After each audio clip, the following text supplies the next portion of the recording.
CMQ investors, welcome to the show. I was asked if I could describe in a simple way Charlie Munger's approach to investing. What is Charlie Munger's investment approach? What's his investment strategy? I think I'm uniquely qualified to answer this question because of my relationship through Charlie Munger quotes and just, I think, being the most knowledgeable person about Charlie Munger who's under the age of 35. So with that amazing distinction, let's get into it. First things first, Charlie Munger is someone who looks at things or tries to look at things as they really are. He wants to see reality as it is. So the first, I guess, let's call it a pillar of his approach here requires this kind of foundational understanding. And I call this, if I had to name this like a section, it'd be opportunities. So opportunities, Charlie Munger believes, like the really great opportunities in life, are rare. And it makes sense, right? I don't think there's, it's not like you wake up every day and someone says, hey, you want to make $100 million? It's just, that's not how the world works. So Charlie Munger takes that same, realistic approach and looks at the investment world and says, there's probably not that many investments in a lifetime that are truly great. And the history of Berkshire Hathaway shows this, and Charlie Munger's experience as an investor also illustrates this. He said on many occasions, it really was three things that have made up the majority of his family's worth, that being his Berkshire Hathaway stake, his stake in Costco, and the work he's done or the money he's put into Lee Lu's fund. So with that idea in mind, it's a less but better approach. So it's rooted in this idea, though, that the world is not one where you're just bathed in amazing opportunities. So the opportunities in life, the really great ones, are rare, and the same is true in the investment world. Now, with that being said, what do you do while you're waiting for these opportunities to come along? Do you just, twiddle your thumbs? Do you, get a drug habit? I don't know the answer, but I actually do. Prepare your mind. Opportunity comes to the prepared mind. That's another Charlie Munger quote. So Charlie Munger is a big believer in reading broadly, reading intensely, reading constantly, and expanding your mind. And another way you can approach doing this is by learning all the big ideas from all the big disciplines. So that is the process of preparing your mind. It also means studying businesses and learning what makes a good business good, what makes a bad business bad, and why. And it's that preparation, compounded over time, which allows you to spot opportunities or to identify those truly great investment opportunities. So we have opportunities. Now, that was preparation. Next up is, we call it decisiveness, or actually, let's call it aggressiveness. So Charlie Munger is known to wait and wait and wait and wait and wait. He has as he calls it, the deferred gratification gene. But when something truly great comes along, meaning a great business that he believes is, fairly or reasonably priced, where he thinks he knows something that other people don't, he doesn't just, take a little bit. He goes all in. He goes not all in, literally all in, but he goes very aggressive. And a prime example of this, and I'll pull this up now, is what he recently did with his Alibaba purchase for the Daily Journal. So I'm going to pull up the Alibaba, I'm going to pull up the Daily Journal's 13F through whalewisdom.com, which I'm a big fan of that site. If you don't know it, you can see all the 13F filings. So the Daily Journal has not purchased a single new stock position since 2013, right? So almost 10 years. And last year, Charlie Munger began loading up on Alibaba. And that is now, it comprises, it's 28% of the Daily Journal portfolio is Alibaba. So this is a prime. I'm only sharing this not to, validate myself for my aggressive Alibaba share purchases, but to point out he waits and waits and waits and waits. And a lot of people can't do that.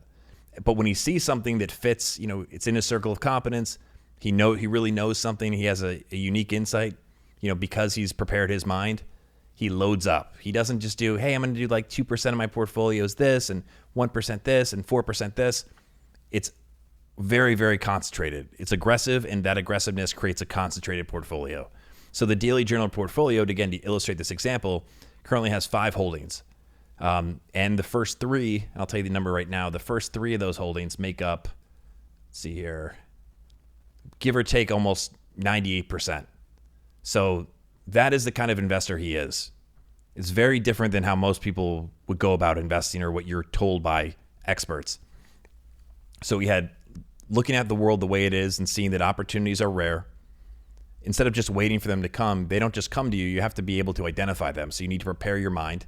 You need to read broadly. You need to know the big ideas that really work. See the world through a multidisciplinary lens. Have what he would describe the multidisciplinary approach to thinking. When you do spot an opportunity, you're very aggressive. You're decisive and aggressive. And I'll have some quotes here that I want to share with you. I did make notes for this. I don't need notes for this, but I want to enhance this with some of Charlie's actual words. And then I have one more point about his investment approach. I also want to say this. Let me get to that point actually first. The fourth part is you get out of the way. Now, that might seem kind of weird. Like, well, what do you mean get out of the way? More often than not, the tendency, this is all the data shows this, our tendency as investors when we try to take profits or, buy a little of this, dip out of that, sell this, buy that, we interrupt the compounding process. So one of the kind of like simple epiphanies, and a lot of his approach is just like these simple epiphanies. This is really cool. So when you guys know, if you are often said, oh, you should take some profits on the way up. But if you can find a great business that you can buy a lot of, that has a unique competitive advantage, doesn't have to worry about the eroding forces of competitors, you can let it keep going. And instead of taking profits, by not taking profits, you delay the capital gains tax. Think of the capital gains tax as like a fee. But more important than that, it interrupts the compounding process when you look at it this way. So as we're compounding along, or as the snowball is rolling, when you realize the gain, right? When you're up on a certain holding you have, when you realize that gain, you incur long-term capital gains tax. And if you can go without realizing the gain, so if that unrealized gain can just stay put, it's actually compounding itself. And that allows your overall holding to compound more forcefully. And I think the person who did a great job of explaining this was not just Charlie, but Robert Hagstrom in the book, The Warren Buffett Portfolio. So it's this idea that, it's not just to sit back because it's fun to sit down. There's actually mathematical advantages to it. And that explains that quote that I often reference from Charlie, which is there are huge mathematical advantages to doing nothing. It's pretty powerful when you think about that. And it shows you just kind of how asinine the idea that you should be buying in and out of positions is, because the real game is to try to find something that's worth holding on to for a long time. Not only is it a better lifestyle, you're not as stressed, but there's mathematical advantages to it. The long-term compounding effects when you don't realize your gain, again, it enhances the compounding. It allows you to compound more forcefully. And that's the name of the game. CMQ stands for compound money quietly. It's very much to represent this idea of like, that's how real wealth is created. That's a big idea that really works. Now, why don't more people, if this is the way to invest, why don't more people do it? For starters, it's very hard. It requires a certain type of stomach, a psychological temperament. When you're willing to invest this way, especially just having such a concentrated portfolio, you're going to deal with more short-term volatility. And most investors can't deal with volatility that well. They tend to sell or they panic, and it's very human of us. As Charlie would say, it's the standard human condition. The standard human condition is stupidity. That's actually what he says, but I'm working on my impression. So that's part of it. The second is the called the Wall Street type institutions. There's not really a business model where they profit from this approach. This is not an approach where, some big firm makes a lot of profit from trading, because it's actually an inactive strategy. So it doesn't mean it's mentally it's very active, but the actual what you're doing is, as Charlie would say, and I'm quoting him, sitting on your ass. And he says this in the past. There's a bunch of quotes I could reference here, but he says, when you do that, you're paying less to brokers, you're listening to less nonsense, and if it works, the tax system gives you an extra 1, 2, or 3 percentage points per annum. And that's what he's referring to, because if you take your profits, you have to realize those gains, you pay the long-term capital gains tax, and additionally, then you have to find something that'll work better than what you already have. And the probabilities of going from one winner to another, it's look, the odds get worse. So there's more to it, but those are the 4 big pillars that I've kind of identified here. But I want to share a few other thoughts on how Charlie invests. And then if you guys have questions, I'm on IG Live if you're watching on YouTube later when I upload this. Other things about Charlie Munger's approach to investing. Kind of a fundamental idea is just the importance of a great business. That's something you've probably heard, how he influenced Warren Buffett and how his approach was to get away from these cigar butt companies and actually find really, really quality businesses. Not only was that, there's a few reasons for this, but Charlie was a lawyer for 13 years prior to becoming let's call it a full-time investor. And as a lawyer, he got a chance to see a lot of different types of businesses. He was also investing at the time, but something that he learned along the way is it's much more pleasurable to find a great business. There's less problems you have to deal with. It's just a better experience. And Warren Buffett can attest, and it's not like they never made this mistake even after Charlie came into the picture, but when you're trying to find a company that's not doing well, that has a quote unquote, what do they say, like a lousy past, but a bright future, they'll pass on that all the time because it's so much harder. Charlie looks for easy things, and his approach is not one that's easy per se, but what he's ultimately trying to do is find things that he would consider to be like a cinch. And when he finds it, he loads up, he bets heavily. That has been his approach consistently since he's been at least since he had his fund. I can't speak to like what he invested in when he was, still a lawyer, but and it's rooted in these big ideas that really work. It's rooted in fundamental models about how the world works. It also fits his personality type. Something I've learned from studying the great investors is they learn from everyone, but you have to find an approach that's adapted to your personality. And Charlie has said that. He's not saying everyone should use his approach, although he will say that his approach is the best one, because that's Charlie Munger, and he's a bold person. I think it's the best approach from all the things I've studied, but consider your source. I'm a little bit biased.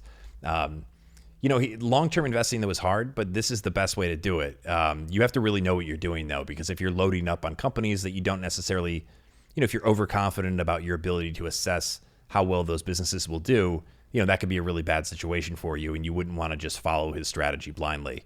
Okay, a few other things, just a couple of notes I have here. What else does Charlie seek in a business? What makes a great business great? He's looking for, and this is not like across the board. These were my notes that oftentimes I will go back and try to, what we call retrieve the knowledge or retrieve the information, because that's a better way to retain things. It's how your long-term memory is enhanced when you have to retrieve information. So I asked myself, what does Charlie Munger seek in a business? And this is what I wrote out without looking at any notes or Googling. He wants something that has a large, sticky customer base. I remember from kind of an obscure, it might not have been an actual interview, but someone asked him about the Apple investment. And he said very frankly, and not a direct quote, but it's got a large, sticky customer base. That's hugely valuable in terms of, think of things like what we're going through right now with inflation. If you have an extremely loyal customers, they can pay a little bit more. They will pay a little bit more. It's also just the advantages of scale. When you have a large customer base, that gives you they're loyal, that gives you a certain, call it padding, to get through different times or, adjust and, on and on we go. He's looking for win-win situations. So Costco is an example of a company that does, really makes their whole lifeblood is based on doing right by their customers, but also doing right by their suppliers, doing right by their employees. When you have these win-win dynamics at play, it works for a long time. It's very rare you can find an instance where a company that doesn't take that approach does poorly. He's looking for a brand that has positive associations in the minds of the consumers. That's something that Charlie and Warren really learned through the See's Candy deal when they, started seeing the intangible value or they're willing to pay for that, despite it not being as quantitative as maybe like the Benjamin Graham type of approach would look at it. Next up, making sure you have great management that has a lot of integrity, a lot of intelligence, a lot of experience, and that's very dedicated. That's critical. There's not really any scenario you can think of where lackluster management is going to, help turn a company or help a company reach its full potential, and as a shareholder, help you see its full potential. I mentioned easy. He's looking for easy decisions. He doesn't go where he does in places he doesn't know. He doesn't invest in areas that are trendy. He goes where he really thinks he has an advantage. And he said before, like, why would I want to play a game where everyone's wise and I'm stupid? I want to play a game where everyone else is stupid and I'm wise. What could be more rational than that? But that requires, an objectivity to be able to see your weaknesses and strengths in a way that it's oftentimes hard for us to do. He likes companies where they have a culture of meritocracy. The most qualified people are tasked with the responsibilities. The best idea wins, etc. And probably the most important is a durable competitive advantage. Because when you think about what creates value for us as shareholders, the opposite of that would be competition, because competition drives down margins. So if there's a business that can easily be imitated, or can be, someone can make another version of it, that's very unattractive, and that doesn't allow you. There's no scenario where you can hold a company like that for the long term, unless you want to have pretty mediocre results. So it's pretty big. I mean, that's a lot of stuff, but it might seem simple and it sounds simple, but it's supposed to be simple. And that's the thing. I think the greatest investors can explain their investment strategies in like a sentence or two. It doesn't require all the, as Warren Buffett would say, the Greek letters and the kind of just facade of complexity that is oftentimes seen as better, when in reality, if we look at just, again, big models that really work, the more complex something is, the more likely it is there's going to be errors. So simple is reliable, and his system is very simple, but it's not easy to do. And but I just loved from the very beginning, though, about the opportunities in life are rare. The really great opportunities in life will be rare. Why would the world be any other way? Why would it be where every day someone says, "Hey, buddy, want to make $100 million?" That's not how the world works. And so when you accept that, I think that's for a filter to tune out a lot of the noise, because you stop looking at every single stock or trying to, load up your portfolio with tons of different things. You see how that doesn't agree with reality. And fundamentally, that's like the most Charlie Munger thing ever, is avoiding things that don't agree with reality. To the next point about, having what I said, preparation, and going back to what agrees with reality, to get what you want in life, you need to deserve what you want in life. There's always going to be a person or two, or an anomaly, a statistical anomaly that just gets really lucky and, unfairly wins a lot of success. But, generally speaking, that's the way the world works. You need to deserve the things, you get what you put in. And so you need to prepare yourself. You need to do the kind of research and reading and expand your mind in a way that would allow you to even identify those opportunities. And also remember that the opportunities that you're looking for are going to be, more often than not, those that others don't see. And so if you're trying to do what everyone else does, that's not going to work out well. Why would it work where you can imitate someone else and get exceptional results? Because that would just be, or imitate the herd rather, and get exceptional results. Mimicking the herd invites reversion to the mean. That's a Charlie quote that is another very true statement. So if, let's say, everyone on Wall Street has a very narrow lens or looks at things from a very narrow perspective, by broadening your mind, by learning the big ideas from all the big disciplines, you're potentially able to see things that they miss. And that's something that Charlie Munger, I think, is a prime example of, not only that working in a lot of areas of life, but why it's so useful in investing. BYD is an example that comes to mind. He brought that deal to Warren Buffett's attention in 2008. Who was thinking about EV and electric cars in China, let alone back then, and who would actually have would have the knowledge and the capability to see that this is something that we should really get into. And that's been an amazing investment for Berkshire.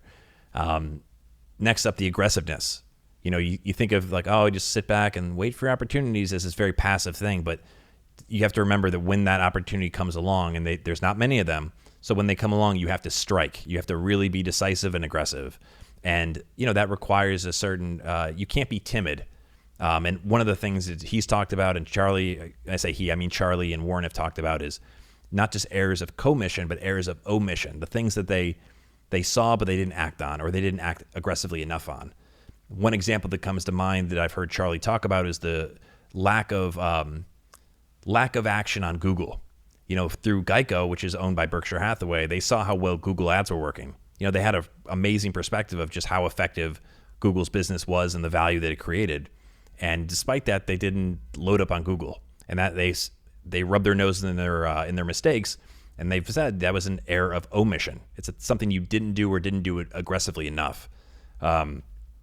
So it does require this sort of like duality, where on one end you're very patient, you delay gratification, but then this other end where you're like, let's go. It's like somebody who, here's an analogy, a freestyle analogy, somebody who, let's say they, they're really studious and they never party, right? They're just always goody two shoes. They're always, in by bedtime, up in the morning. They don't, ever have a sip of alcohol. But when they finish their whatever college thesis, I'm making this up. I didn't want to say SAT because I'm like, that'd be underage drinking. But when they finish it, they go out and they buy bottles. They're VIP at Live. They're, pouring champagne on themselves, like that kind of, you wait. But when it shows up, you have to go, and you have to be willing to go hard. But preparing your mind and being able to really know what you're doing and being very knowledgeable allows you to do that and not be as nervous about it. The next thing here, I said, get out of the way. So let compounding work its magic. And as all the math shows us, when we get in the way, we tend to interrupt the compounding process. I've said this before, the more we move, the more we lose. Of course, it's not a one size fits all, but generally speaking, if you're the type of person that wants to buy individual stocks, you want to buy the stocks you never have to really touch. You just let them do their thing for a very long time, decades. Charlie Munger bought his Berkshire Hathaway shares for $16 a share, and he's just let that go. And now what's it trading for? 400 something thousand. So prime example. Anyway, on that note, that's Charlie Munger's investment strategy. Based on my extensive understanding of Charlie Munger, I just wanted to make it more understandable, easier to understand, and just showed, I think the contrast of his approach versus what you typically hear people saying is right. Even a lot of people on YouTube I see, they'll go through how they're actually investing, and I kind of cringe because it doesn't agree with reality. It's an approach that's proven over time to not be as consistently a winner as something like what Charlie Munger does. But Charlie Munger, again, he's not like everybody. That's one of the reasons I'm such a fan of his is, he reaches his own conclusions, and it's rooted in, first and foremost, and I started off with this, but it's rooted in reality. It's about seeing the world as it is. He said before, reality is talking to anyone who will listen. So the question is, what are you doing to hear better? And then are you actually adapting and adjusting your approach based on that reality? Okay, CMQ investors, thank you so much for listening. Once again, this has been the CMQ Investing Podcast. Make sure you're following on Apple and Spotify. Please leave us a 5-star rating. And if you're on Apple Podcasts, please leave a written review. It goes a very long way. If you'd like more content, you can also sign up for our free newsletter at cmqinvesting.substack.com. You can subscribe to our YouTube channel, which I'm starting to build out. That's CMQ Investing on YouTube. And follow me on Twitter. My Twitter name is Chris Franco, Franco. Thanks again for listening, everybody. Appreciate it. Stay tuned. More episodes are on the way. Have a great one.